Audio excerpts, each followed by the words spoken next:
A follow-up video to the chocolate and biscuit refrigerator cake that I made. So I was thinking, and I was also remembering something, that you can make ganache just using chocolate and water, and you don't have to use the cream. And if you're using particularly good quality chocolate, it brings out more of the flavours of the chocolate. This isn't good chocolate. It's just cheap chocolate. But obviously I like to cook on a budget, and I worry about how much money people can spend and all that kind of stuff. So we're going to have a go and see if we can make it with just water instead of the cream, no butter, and that'll also, as long as you're using vegan biscuits and vegan chocolate, then you're pretty much going to be able to call this a vegan dish, which I'm not really into, unless it just happens to be a vegan dish. So and slightly the ratios are different as well. So cream is quite thick, water is kind of quite thin, so it was double the amount of cream to chocolate. This ratio is going to be equal quantities of chocolate to water, and then hopefully it will set quite well. And I've also got some biscuits left over, so I've got some Rich Tea Biscuits left over, and I've got some malted milk biscuits left over, so it'll be like a combination of different biscuits type of thing. So what we're going to do is we're going to smash up the chocolate. If you leave it in the, I've already kind of had a go, and that was kind of an experiment, because at first there wasn't enough heat in the, when I had boiling water to the chocolate, and there wasn't just quite enough heat in the water, even though it was boiling, just to make the chocolate melt without it going, it was like a little bit granular. So I put it over, I remelted it and I put it over some boiling water and made a bain-marie. So boiling water, the water doesn't touch the bottom of the bowl, and then the bowl sits in there and it melts the chocolate. So that's what I've done with that one, but I'm just going to melt the rest of this chocolate because there's not enough in there. So I was faffing, I was having a play around. I don't normally have a play around things, I normally just go straight at it. So rolling pin in your hand, dark chocolate can be, I sometimes do it on the floor with a hammer, as long as it's not like a tile floor or anything like that. You don't want to make a mess of your tile floor. So rolling pin or hammer in your hand.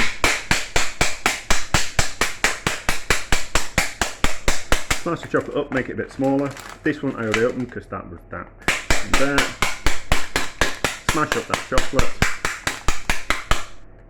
And then I've already got a bowl heating, so we need to put the chocolate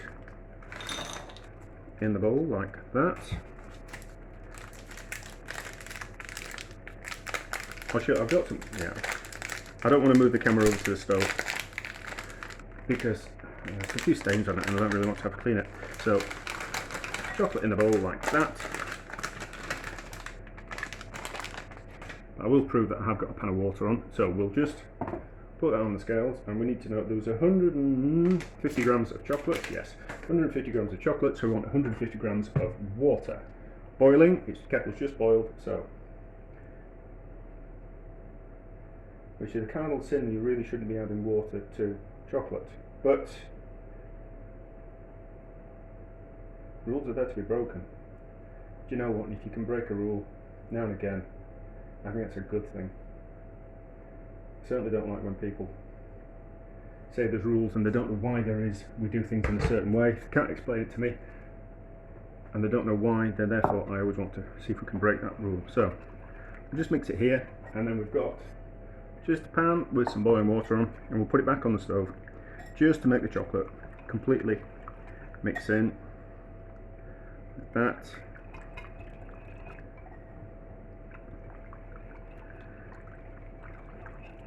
We'll get it up to a good temperature. As you can see, as I'm moving it around, don't know if the camera will pick it up, you can see all around the outside there that the fat solids haven't fully melted, so I just think it needs a good bit of heat in it just to make sure that everything's okay.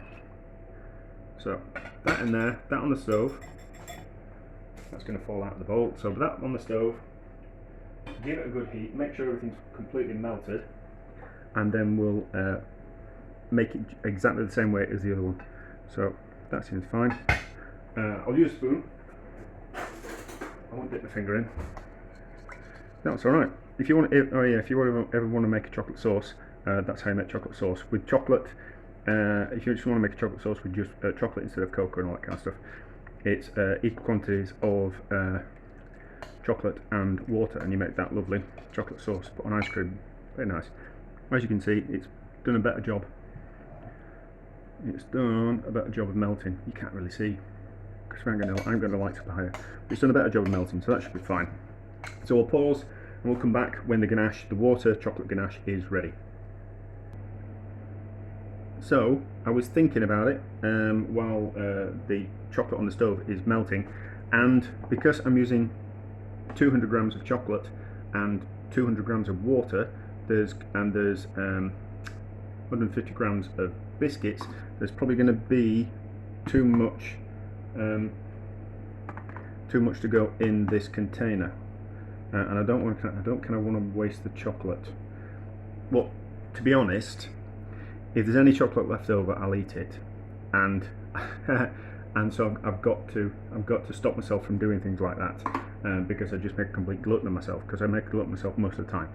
So what we'll do is we'll use a big container, and then I will adjust the recipe in the description so it matches, just to make 150 grams worth of biscuits, and in a 500 gram container. This is a kilo, so we'll make it in this, but in the description it will be for that container. So it'll probably be like 150 grams of chocolate and 150 grams of water, I would think, but I'm just going to make it just that slightly different. So chocolate first, and while that chocolate on the stove is melting, we'll start off with this one, because it's pretty self-explanatory what we do. That wants to go out of the way. So we can start in this with this chocolate, and we can start in this container, and you just so you get an idea of how you start it. So chocolate in the bottom. I've tasted this chocolate, it's alright actually. So chocolate in the bottom, one biscuit there, one biscuit there, and then a biscuit in half, like that. And will that want to fit in there? Yes, so that's a good fit, isn't it? That fits in there, that fits in there, and then we want a bit more chocolate. And what we're going to do is we're going to build up layers, and also going to build up, it's going to be like a bit of a lattice pattern, so like brickwork. So we'll change things around for the next layer, move that bit of chocolate around like that.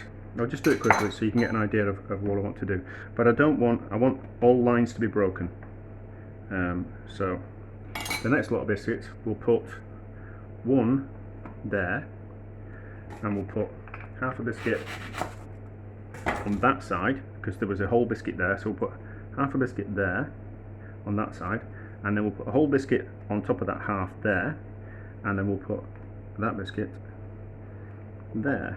And then what I'm going to do in the next layer is I'm going to put a biscuit in the center, so it's like making a brick wall, so there's going to be no kind of places where to be able to break. So the next biscuit will go there. I think, is the chocolate ready? The chocolate's ready. Oh, it's hot. So yeah, sorry if you want any professional videos. This is not the place for professional videos. So the next layer, that's all nice and melted. That's too hot to handle. So we'll put chocolate in here, like that. And then we want one in the centre, so we'll build the rest of the chocolate around it. So we want one there, like that. And then we want half a biscuit there. And then we want, press it down slightly, and then we want half a biscuit there, half a biscuit there. The biscuits also want to float as well, so we need to keep pushing them down. And then we'll put half a biscuit there, and we'll put half a biscuit there. And we'll carry on building up the layers as we go. Another layer of chocolate, another layer of biscuits, another layer of chocolate, another layer of biscuits. So it's like a lattice work. So there's two bricks there, there'll be a brick there, and then there won't be another set brick saying that on top there. We'll have another one there, and then we'll have another one there. That type of thing. But you'll see when I cut into it how it kind of works out. As you can see, the biscuits want to rise up there because they're heavier than the chocolate. But what will happen is, as the chocolate cools, it will soak into the biscuits, and what we call it, and it'll keep down. We just need to keep pressing it down. So I'll pause and we'll come back when I have got to the top with all the biscuits. Right, so taken a lot more biscuits than I thought, and we've ended up with 300 grams worth of biscuits. And I've also had to I've also put in some chocolate digestive biscuits, which I was faffing around with another recipe for, and I put in some ginger nut biscuits as well. Just cheap ginger nut biscuits. I think the ginger, I should have really used this opportunity to make put more ginger nuts in, but the other packets of biscuits, if I'd have known that it was going to take quite a lot of biscuits, I would have just used pure ginger nuts. But I just kind of thought it would be a good way of using up those like half open packets of biscuits as a way of using things up. But now I've got a packet of ginger nut biscuits opened up. I'll give them to my mum. They'll be fine. So the biscuits want to float, so we need to press it down, and we need to keep pressing it down until it's chilled enough that the chocolate's set, and it keeps the biscuits submerged. So it's just to keep an eye on things. So you press down, and you can see that all that chocolate wants to come to the top. We'll just do that. Just every 5 minutes, you just need to come back to it, and I think my fingers are clean, and to give it another press down. So as you can see already, on the edges, there and there, the biscuits are wanting to rise up again. So we just need to give it a press down. I mean, you don't have to, just every 5 or 10 minutes, just come back. 5 minutes, not maybe 10. Come back, press it down again, and then that'll stop there being like a thick layer of chocolate at the bottom of the container, which is kind of quite nice. But we want everything to be kind of quite uniform, and we don't want all these gaps around the sides. We just need to keep pressing it down. So wipe the fingers, keep pressing it down, and then when everything looks like it's going to stay submerged, we can put it in the fridge overnight, and then we'll have a look at it tomorrow. It doesn't have to be overnight. It just kind of needs to be in the fridge long enough for the chocolate to set properly and be cool. So overnight's for the best, but 4-6 hours in the fridge, depending on how deep the container is and how much you put in. But that's it until tomorrow morning.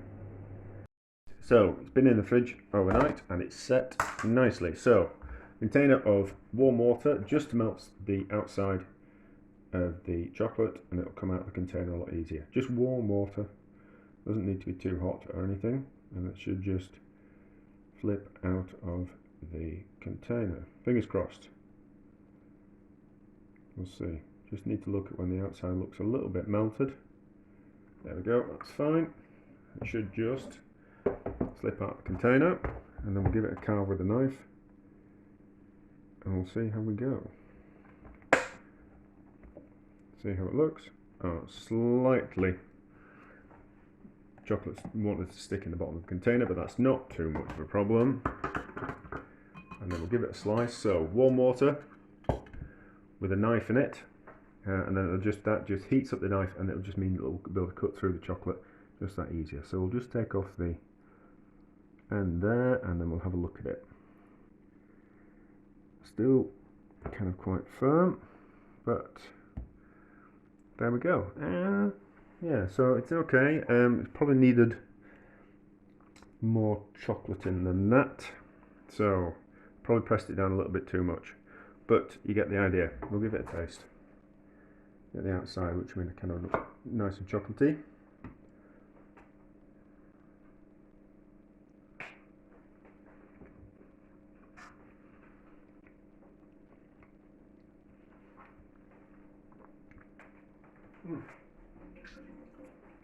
It's nice though. Yeah. So, and I was chatting to my friend, and Rich Tea Biscuits and Little Dark Chocolate are vegan. So there we go. It's a vegan chocolate dessert. Who'd have guessed it? So there we go. Yeah, it's all right. Not a complete disaster. Not a complete success. But I'll put a cost to it, making the recipe slightly better. I think I can do better, and I'll revisit in the future. I think the chocolate needs to be a little bit cooler when it goes in, and I think we just need to not press it down as much. But it's all right for a first attempt, and it's certainly be a lot cheaper than using butter and cream in it. So I can do better. I can do better. and I'll revisit sometime in the future when I've got some more biscuits and things. And I have got some junior biscuits left, so we'll use those up. I'll buy some more chocolate and we'll do this again. There'll be a part 2 to this, or is this part 3? If this is part 3, there'll be a part 4. But anyway, it's a success. I'll taste that a bit. I'll force myself to eat some more, and we'll see how it goes. So it might be all right because of that, because of the chocolate on the outside, which doesn't really, it won't be like that in the centre. But yeah, I'm not entirely happy because I can do better. But yeah, I'll work out a recipe, and we'll have a better go at this. But I'll put the recipe, the exact quantities that I did for this in the description, and we'll kind of see. But yeah, it's okay. I can do better, and I will do better. Actually, I will add that, I mean, it's the chocolate in between the layers that I'm not happy with.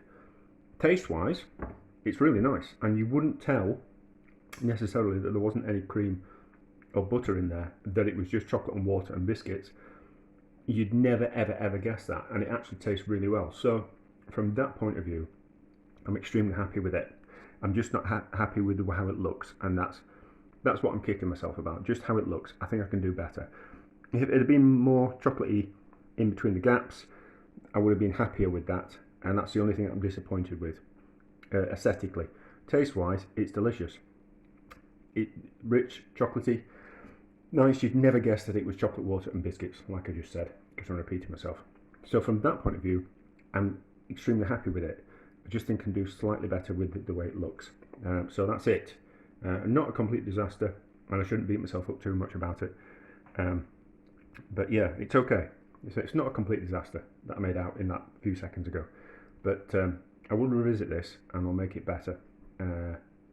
Yeah, and I think I already know how to do it. But anyway, there will be the next instalment of the chocolatey, biscuity, refrigerator cakey thingy.